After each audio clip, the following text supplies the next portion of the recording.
kind of go through this. I think Lauren's covered all of it. I am this Wisconsin native, still do claim that now and again. I did get my MBA from the University of Findlay. The rest of this we've kind of talked about, so we'll move on. A little bit of background on Cooper for those of you that aren't as familiar with Cooper. 9th largest global tire manufacturer, 4th in the U.S. 2011 revenue of about $3.9 billion. Focused on replacement tires, mainly in the U.S., well, everywhere really, but replacement light vehicle in North America.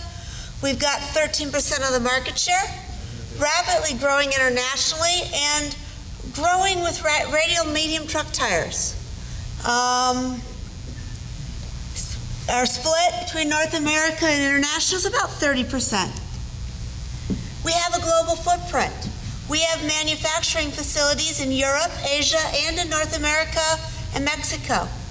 We also have mobile devices in all of those areas, and we have email in all of those areas, and we have some interesting challenges as you go through and look at our global footprint. So, the journey Cooper has been on in our mobile environment, and I kind of picked the year 2010. I believe that's about when we got started. Before I go there, let's look at our environment in 2010. We had about 650 devices that were company owned. 400 plus of them were Blackberries. We were very much a Blackberry shop. 10 or 15 air cards for international travel, and the remainder of them were cell phones. Certain positions did not really need email, but they needed to be able to stay in contact. Particularly in our manufacturing facilities, they were deployed with regular phones. Interesting enough, even though we didn't call it BYOD, we had about 20 employee-owned Blackberry devices getting Cooper email. They were picking up the extra tab of the cost. We were adding them to our BES server, and those employee-owned devices were getting email.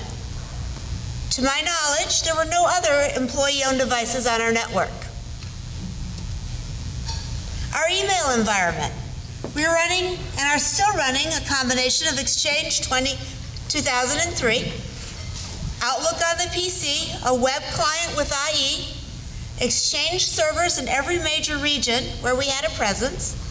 ActiveSync, which you guys already know by now, is what allows smart devices other than Blackberries to talk to email. We had one server, it was in Findlay, Ohio, and unbeknownst to me at the time, our default setting was enabled.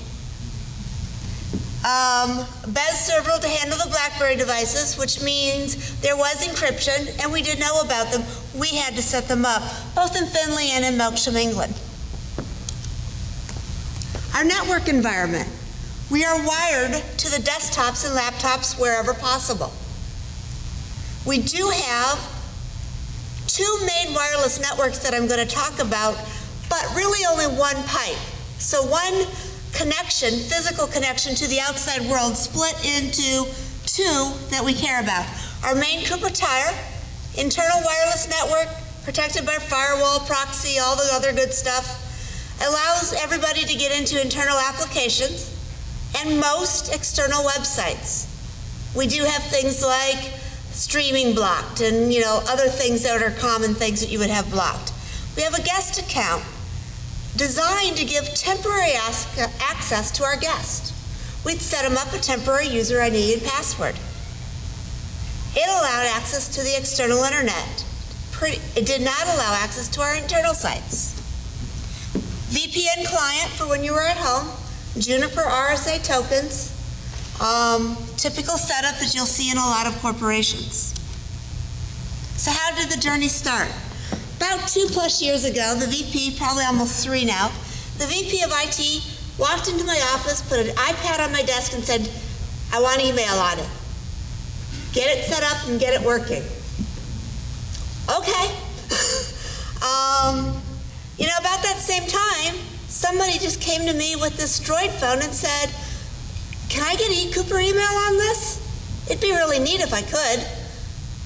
And our CEO and board of directors, who were tired of handling, paper manuals this thick at their board of director meetings and refused to carry laptops on airplanes, said, hey, we just heard about this new director's desk application and it runs on an iPad. We want it. Can we do that here?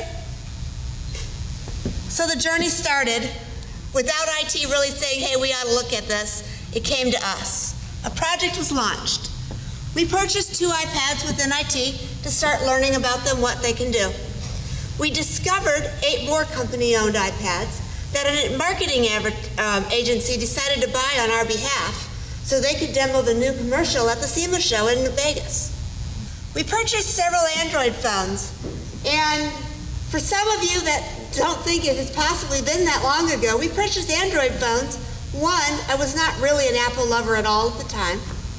2, Apple didn't exist in Findlay, Ohio, because we were Verizon, and you could only get an Apple phone and AT&T, and you really couldn't get AT&T coverage unless you managed to stand right along the highway.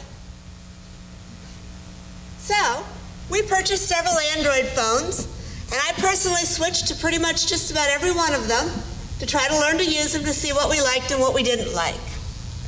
So, challenges, concerns, and initial solutions, and I use solutions very lightly. iPads required iTunes. iTunes was against corporate policy. Flat out, weren't allowed to have it, would scan for it at night and tell somebody to remove it. Apple and Microsoft don't act the same. And our executives, the people I was showing this to, wanted them to behave like laptops and wanted to replace their laptops with them. Well, in 2010, it really wasn't an option. How do I print? That was before printing was capable really on the iPads. Where are my network files? Where's the keyboard? Why doesn't my document presentation look the same? You know, there's still differences even today with the display on an Apple product and the display on the Word or on PowerPoint. If we connected them to our guest network, the apps would work, but the internal sites wouldn't. They didn't know how to handle they couldn't get to our proxy server. And at the time, Juniper didn't have a connection to allow us to VPN using it. They do now. If I connected to my internal site, we set up a separate Cooper Tire site with a WebKey just for this testing.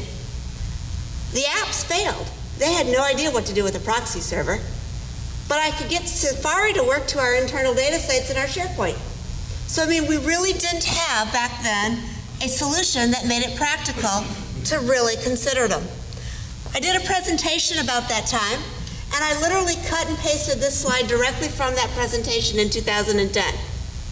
While I could see where they'd be useful, they're only useful for high consumers of data, maybe those that travel a lot, maybe my executive row, and maybe as a marketing tool for presentations and video. You know, if I sat down at dinner with you and I pulled up my laptop, you're going to growl at me. If I pulled up an iPad at that period of time, it'd be, hey, cool, let me see what you got. For the most part, I viewed it as an entertainment device, not that happened to do business. But I saw a huge potential. This wasn't something I could dismiss and say, you know, Cooper looked at this, we're not interested, we'll see you later. There is clearly a way they were going to change what we were doing. What were my management comments back then? Like the flexibility, but it doesn't have an internal address book. Blackberry users, for those of you that knew, when you were not connected, you still had the Cooper Tire address book in hand. On an iDevice, you didn't. They missed it. Constant on and off of password. I can't create things. Bottom line, I'm not ready to give up my PC yet. Interestingly enough, everyone I put their hands on an iPad, I never once suggested I was taking their PC away. They assumed I was, and they weren't interested. Smartphone challenge. Every few months, a new Android phone was hitting the market. Even within OS releases, there was a difference. Okay, gingerbread was not gingerbread was not gingerbread, or whichever one was in 2010. Setting up email was different on every single one of them. Some email clients work better than others. So when I'm sitting here trying to figure out, I could have 600-700 devices to support, me and a handful of people at my service desk, I didn't have time to learn a different way to set up email for every single device. My concerns back then? More employees were getting smart devices and want to connect to email and possibly Wi-Fi. I gave this presentation around Christmas time. All I want for Christmas is, and I mean it's even more so this year, tell me how many households at the end of this Christmas season are not going to have a tablet at home. Okay? Security and lack of visibility. By this time, I was seeing a few smart devices that were getting Cooper email, and most of them weren't coming to IT to answer the questions and learn how to set it up. They were going to a buddy, or they were smart enough to pull it out of their Outlook. Flood of new requests. Every time I turned around, I was getting another request. Lack of understanding. My executive row still wanted them to do things they weren't ready to do yet. Concern on the impact on the network. We were already worried that we weren't going to do this. About the same time, Cooper launched an SAP project that we were getting ready to deploy here in January. An SAP project pretty much touches every application we currently have running our business, rips part of it out, and replaces it with SAP. We had at times 100 plus consultants. Normally these consultants walked in with AT&T devices and couldn't get a connection. They wanted to put them on our wireless network. We would say, no, we can't handle the capacity.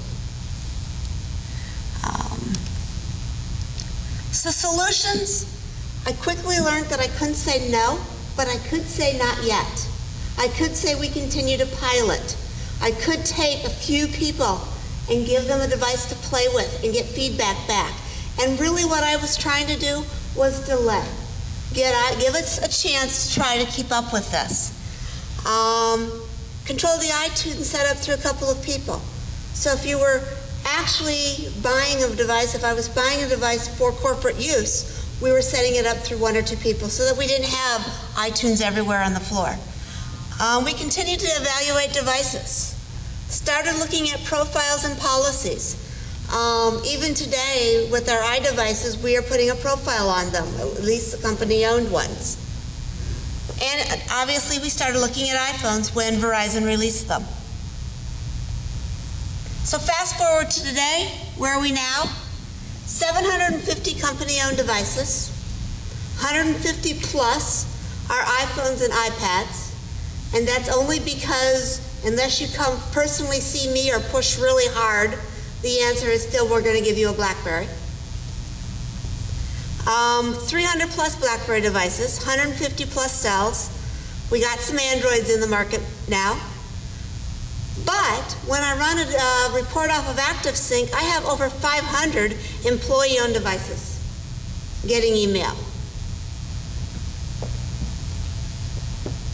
The board of directors won the argument. They are successfully using iPads that we purchased for them, running the board of directors app, and they are very, very happy with it.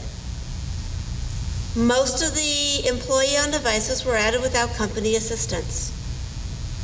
Cooper is close to deploying because we are getting ready to put in an MDM solution we'll talk about as we go forward, iPhones instead of Blackberries. Continued request and interest in tablets. If it were not for this major SAP project that has the entire company in Findlay, Ohio consumed right now, this would be 3 times more greater. We would have a lot more requests. I have successfully delayed the purchase of iPads for our entire sales force by about 6 months while we take and get SAP in first. I am giving them all iPhones at the sales meeting in December. Challenges we faced. Guest accounts being shared without our knowledge. Last week, IT put out a note saying the iTouch guest account has been disabled. What happened was it was being shared. We set it up for some testing. It got re-enabled or forgot to get disabled.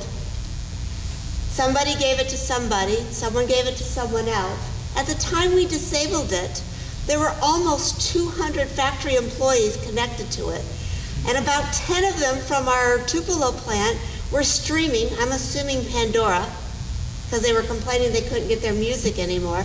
They actually, because of monitoring tools like what you guys were discussing in the previous session, we were able to realize they caused a spike in our network activity in Tupelo.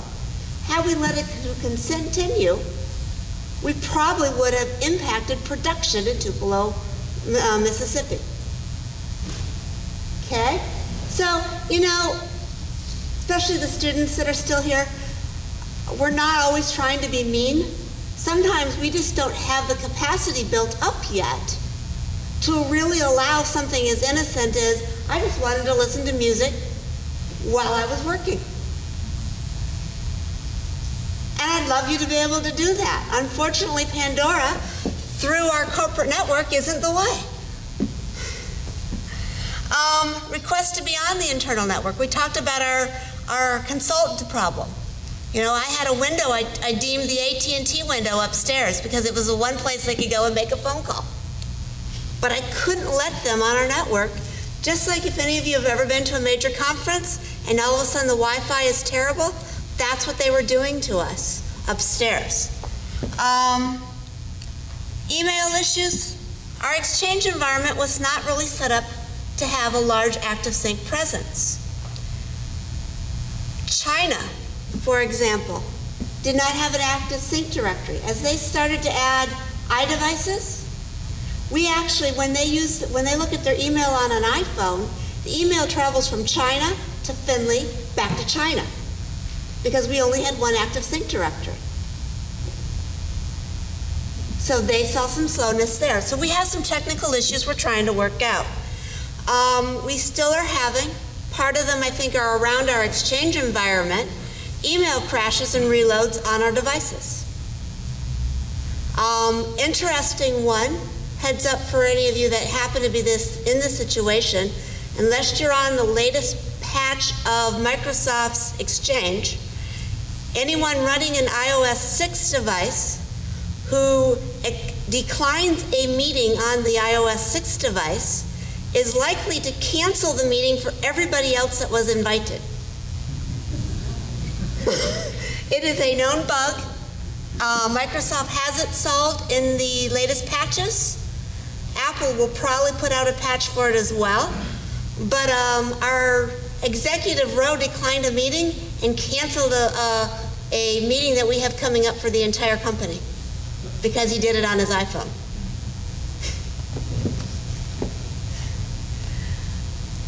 Not Cooper's problem, but still Cooper gets asked and has to spend time dealing with it.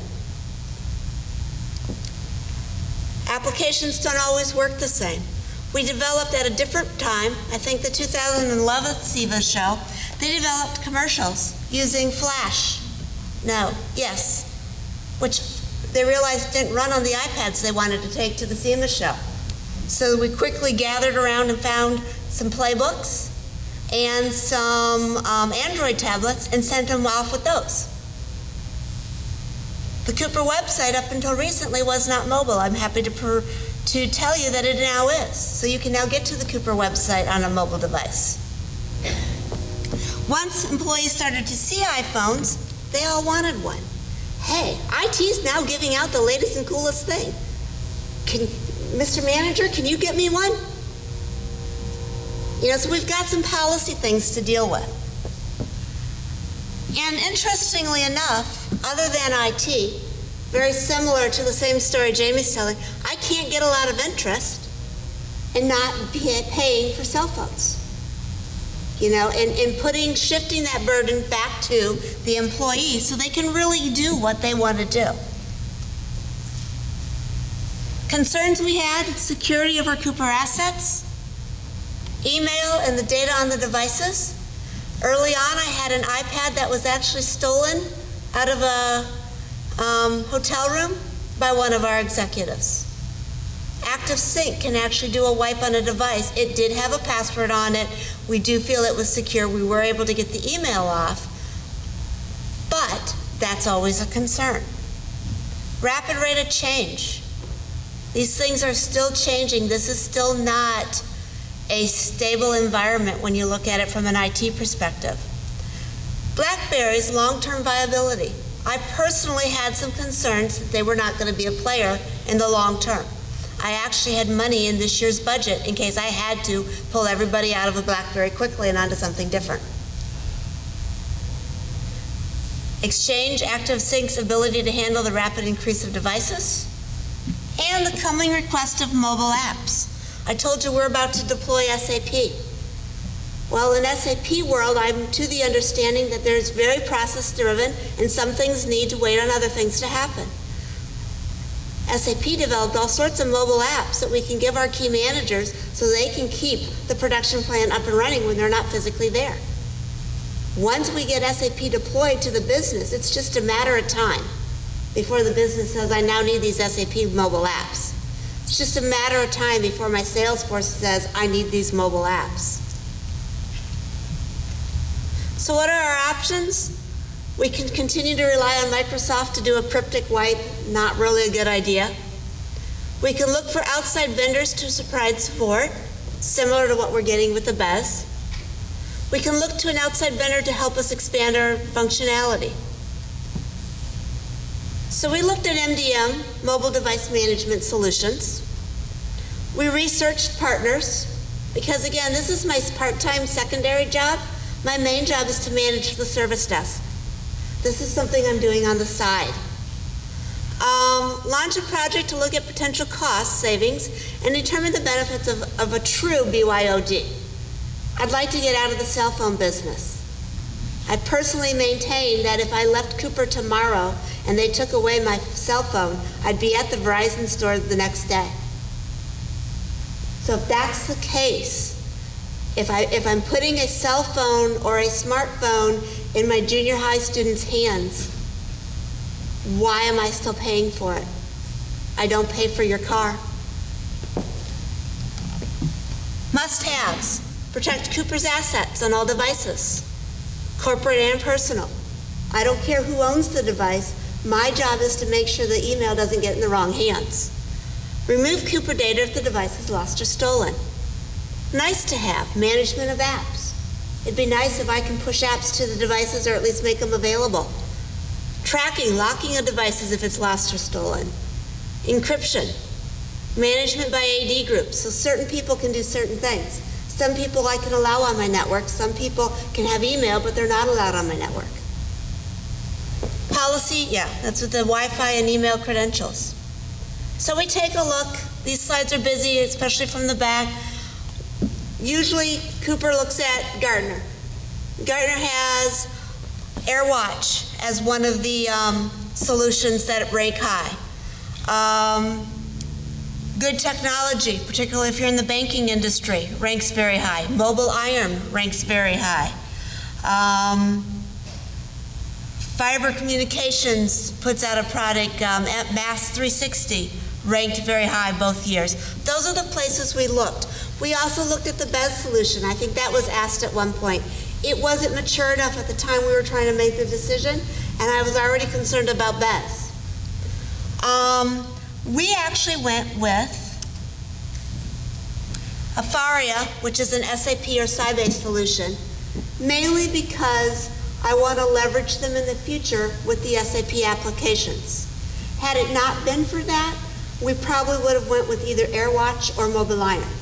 Those were the two competitors that, if I didn't have to take into consideration where we're going to be in a couple years, we would have chosen. However, Afaria brought to the table a very nice interface with SAP already that I'm going to be able to take advantage of. What I did find, though, in my study, all of them met our requirements, including most of the nice-to-haves. All of them had a similar cost structure. Some of them didn't start that way, but we have a good purchasing guy, and basically at the end of the day, I wasn't choosing on cost. I personally think that eventually this will be a commodity. This will be included with part of your exchange environment or part of something else. So I didn't want to make a long-term investment. So we actually have Accenture hosting it for us. We're in the cloud as well. because I wasn't ready to make a permanent investment in something in a market that's changing every day, in a market where another new one of these vendors pops up every day, and in something that I think is going to be included at some point. So what is our environment now? We are upgrading to Exchange 2010, centralizing our email environment, allowing for more ActiveSync activity. We have increased our network capabilities, not because of BYOD, but because of our SAP rollout. We are rolling out SAP, which I brought up before at this point. Accenture is building our Afaria MDM solution. We will start rolling that out probably in November. And we are still studying cost and working towards moving more to a BYOD and away from company-owned devices. So look into the future, challenges, concerns, and solutions. Future challenges, controlling the cost and pace of moving from Blackberries to iPhones. The more iPhones I put in the environment, the more Blackberry users come up to me and say, hey, my Blackberry's kind of been acting funny for a while. Can I get an iPhone? And that's only going to increase. And unfortunately, like I said, everybody managing my mobile devices is doing it secondary to managing my service desk. So we can only handle such a pace that keeps up with that. Creating and developing a BYOD policy at Cooper beyond what we are allowing now. Actually putting the meat into it. We have the acceptable use policies, we have the passwords and the encryption, but we really don't have a specific BYOD policy. Adding mobile applications and tablets on a larger scale. Building a wireless infrastructure capable of handling what we want these devices to do and what they're being asked to do. It's all about the data. We need to be able to react to that. Future concerns, security and durability of these devices themselves, especially in a plant environment. I've had plant managers want iPads in the plant environment. I have two problems with that. One, they're going to get destroyed. Two, they're going to walk away. So until I can get those things a little bit more under control, I've got to be careful putting them in the plant environment. I have to make sure I can track that device and know where it's at. I have to make sure the tow motor guy doesn't run it over. They're too expensive for that. Controlling my cost. Currently, this is coming out of IT's budget for the most part. I can't handle, I will not be allowed to have an influx in cost. Deploying apps to both employee-owned and corporate-owned devices, which is what we're going to use with Afaria. If I'm pushing to more of a BYOD policy, then I have to be able to have a way to get that SAP app that I want them to use, that they can get from the Afaria Cooper store onto their employee-owned device so they can still go on vacation and handle the crisis in the plant. The rapid pace of adoption and change. This is the tip of the iceberg. I'm not sure where it's going. Much like the Google guy said, are we going to converge into one device, or are we always going to have three devices in our pocket? A phone, a tablet, and a laptop on a trip? I'm not sure. But I do know that the adoption rate and the change rate, and anyone under 25 expects to be able to do these things. They grew up with this technology. So there's an interesting mix right now between the older generation that's working here, who's never logged onto Facebook in their life and don't know why they'd want to IM somebody at work, and the younger generation who doesn't know you can actually make a phone call on a phone. There's a huge difference, and we got to be able to accommodate both. And there's frustrations at both ends of that spectrum. There's frustrations at why they can't just IM the CEO, and there's frustrations from the CEO who doesn't really understand the technology, but wants to be able to try to figure out how to use it.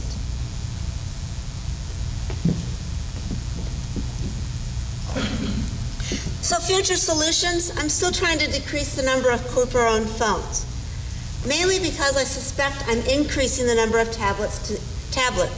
I am going to roll out tablets to my sales force. We're going to allow and encourage the use of tablets by management and key employees. Deploy tablets within certain areas for certain roles within the plant. It's not that I don't see the need. I very much see the need for that production supervisor to be able to have that report at his hands at whatever machine or whatever area of the plant he's working in. Deploy tablets to the IT techs. You know, they've got the similar need. Anybody who doesn't really sit at that desk all day, a tablet makes more sense than a laptop. We just have to get to a point where we can get there. So life's a journey. Drive on. Questions?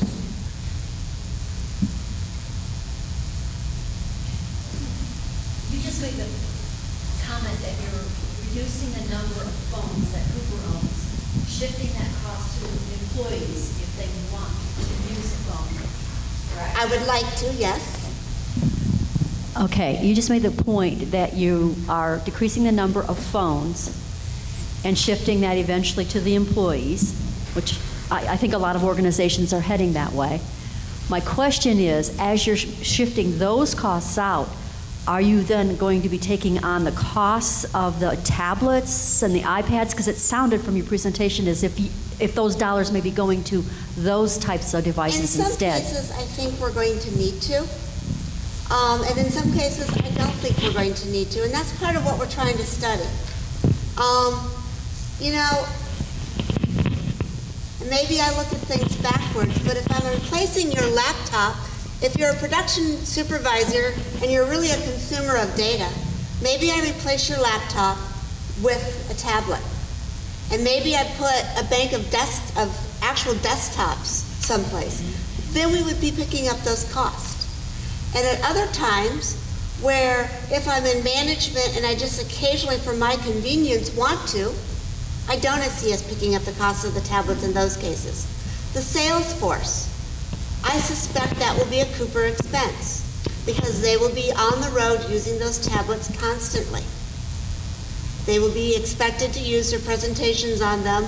We will eventually replace their laptops. But it's back and forth depending on the situations. And what I'm trying to do, and we're looking at all sorts of studies, we're trying to understand how to control these costs. I do know that I'm not going to be allowed to double my budget. That's one thing I do know. I do know that at least once a year, we take a look at the number, my overall Verizon bill, and somebody says, that's a lot of money. How can we cut that down? You know, and right now, much like the others, there's two camps. One is, if I'm expected to work after hours or be on call, you should provide me with that cell phone. Versus I'd already have a phone anyway, just let me use what I want. And, you know, I see an interesting paradigm there. One of the other gentlemen says, you know, IT used to drive technology, now it's the other way around. I will bet, if I look at the college kids in here, most of them have a nicer computer that they bought themselves, that they're using for school, that what we're going to provide them when they walk in the front door. That's a problem for a lot of them. And a lot of them wouldn't blink an eye. If there was a way to separate their personal life from their corporate world, and they could use their machine. You know, my son's 18, he's out of high school now, but in high school, he wanted some big gaming machine. We made him go look and do all the research and build his own. That machine is far nicer than anything he's going to get in the corporate world. And he's very proud of that machine, and he'd use it. But there's a paradigm shift. There's a difference between them and our executive row who wouldn't own some of the stuff if it wasn't for the company buying it for them. So I think we're still a generation away, or half a generation away. Well, it's an interesting insight for the students that are here, and you're setting expectations. If you're working across the board, no matter it's large or small, oftentimes when you walk into the corporate world, because we're driven by return on investment and budgets and dollars, oftentimes the devices that they may have are not going to be as powerful as they're used to having. Eventually, as you just said, That's going to change as time goes on, but for right now, next, 5 or 10 years, we're still in that transition. We're in that transition until enough of them start really questioning and asking. You know, and it's going to take a while because that brings up a whole new security problem. Okay? Chris, at what point do you shift the liability from Cooper or any other major company to the individual who is bringing in their own device? Interesting liability from, I'm assuming you're meaning the legal. Disclosure of information. Not a dollar standpoint. I think you start doing that. Even our use policy today, if you read it, says you are responsible. You are responsible for your username and password. You are responsible for your content. You know, mobile devices makes it easier. But if I wanted to be a bad employee and I invited a bunch of Goodyear execs over to my house, if I was allowed to see whatever I'm allowed to see at work, in many cases, if I log in with the right credentials, I can see at home. So it's about being a responsible employee, and we have policies in place today to do that. So I think it's expanding those. It's an interesting mix because I could sit here and say it's your device, you're responsible for it. I take no responsibility for it. And then Mr. Arms walks up to me and says, Chris, can you fix this? He's the CEO, I'm not going to say no. Yes, sir, let's take a look at it. You know, so it's a fine line that we have to walk. I think we need to be shifting more of the actual, and I know on the panel there's a lawyer involved. I'd be very interested in knowing their comments, because right now you're getting Coopers. I don't know, but I think we need to do it. And I think if we were honest with ourselves, we've had a problem longer than mobile. Mobile has just made it easier and more obvious, because a lot of people could still access things from home a long time ago. Yes, Mark? Just a comment.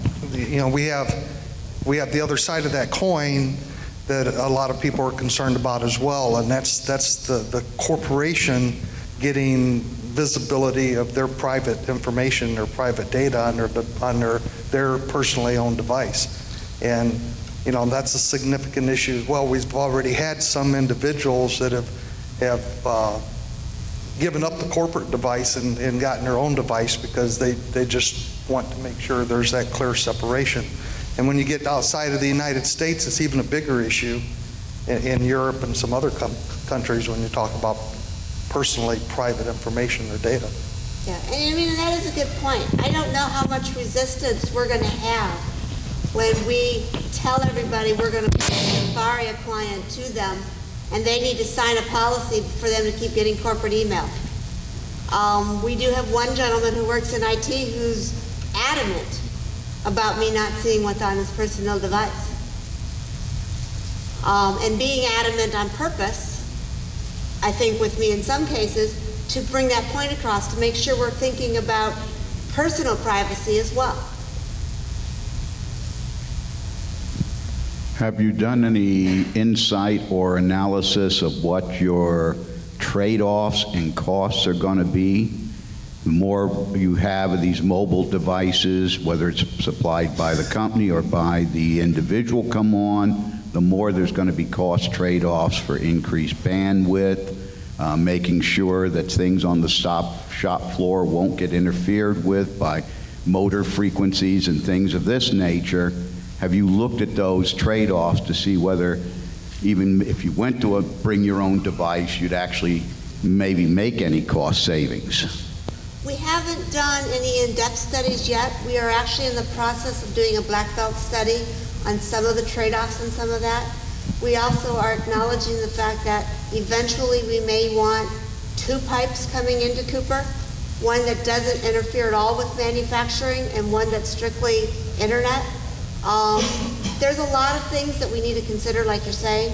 You know, the other piece of this, let's be honest, part of the biggest variable every month in my Verizon bill is roaming cost, because we are a global company, and when they take these global devices internationally, my costs go up. I can't expect, do I ever expect, me to take my personally owned device, and now I'm on a trip to China, and I'm going to pay the $500 bill that I incurred in China because I was on the phone for company business on a company trip on my personal device? No. So there's always going to be an expense that I'm not going to get rid of. But perhaps I can get out of the day-to-day management of them, or at least most of them, because I'm also taking calls on the devices. We're also losing setup time, transfer time. Would you explain just real quickly, because some folks, you made a reference to black belt, just so that they understood what you're, Sure. because they might think karate, and, so. That's a good point. In the industry, Cooper has two programs, a green belt and a black belt program.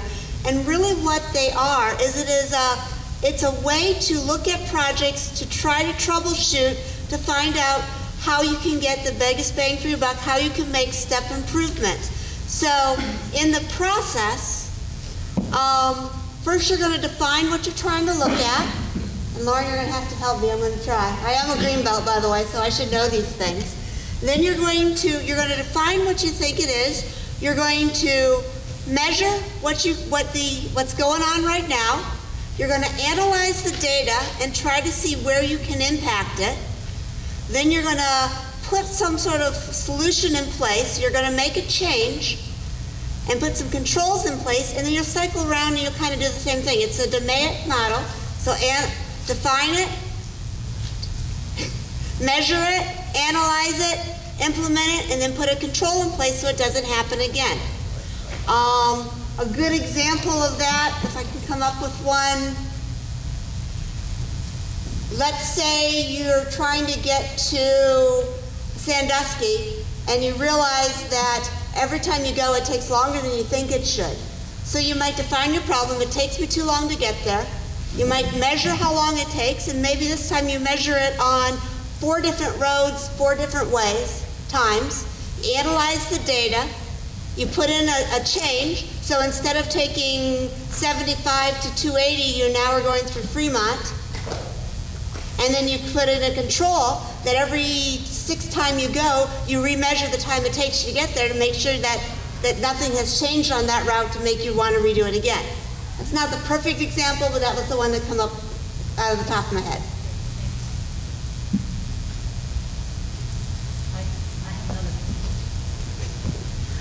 Another question, if you don't mind. Not at all. The gentleman that spoke before us from Emerson, Mr. Stickle, was in the manufacturing, but I know Cooper's in manufacturing as well.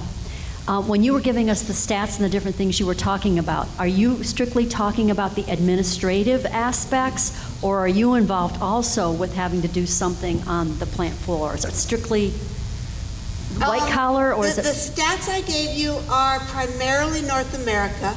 Okay. We do have, when it comes to employee-owned devices using ActiveSync, those were global because it is one global exchange. On our shop floors, we are still almost exclusively cell phones and Blackberries. On our shop floor, we do have PLCs. We do have a lot of the same things he's talking about. In fact, we have some interest.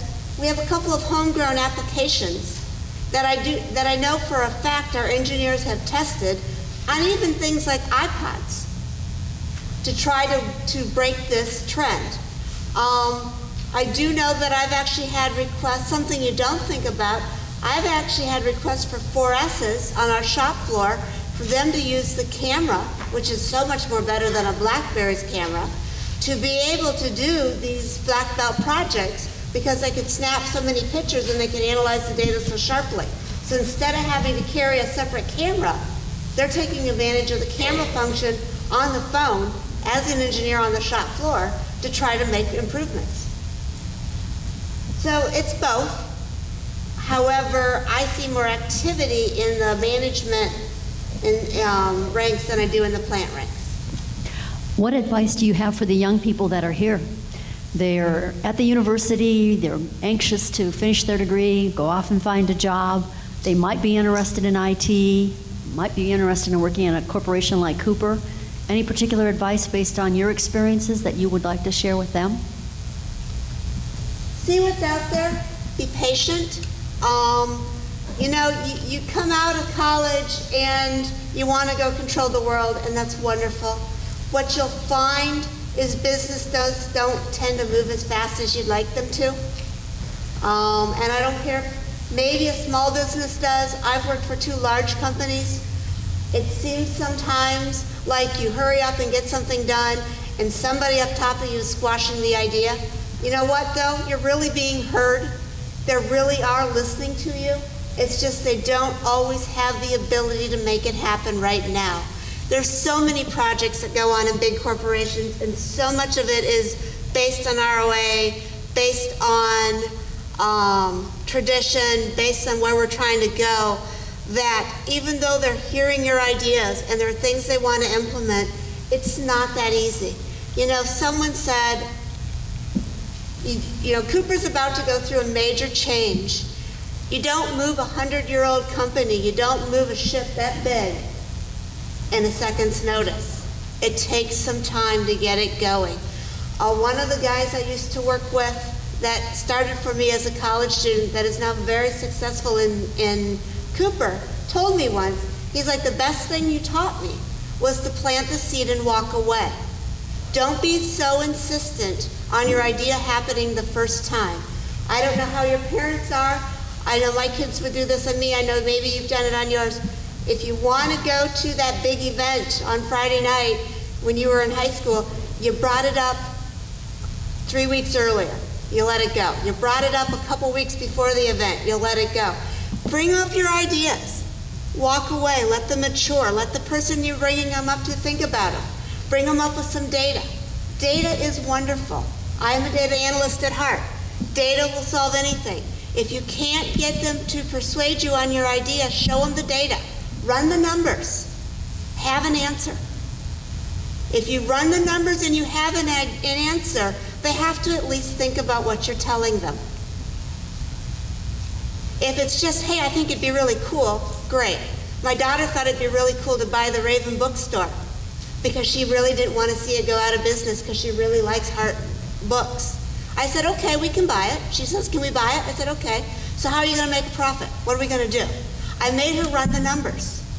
And finally she looked at me and she says, that probably doesn't make sense, Mom, does it? No, it really doesn't, honey. But it's a great idea.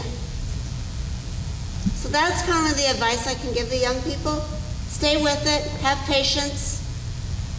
Don't be afraid to share your ideas. Do it with data, and I think you'll be more successful. Thank you. Thanks.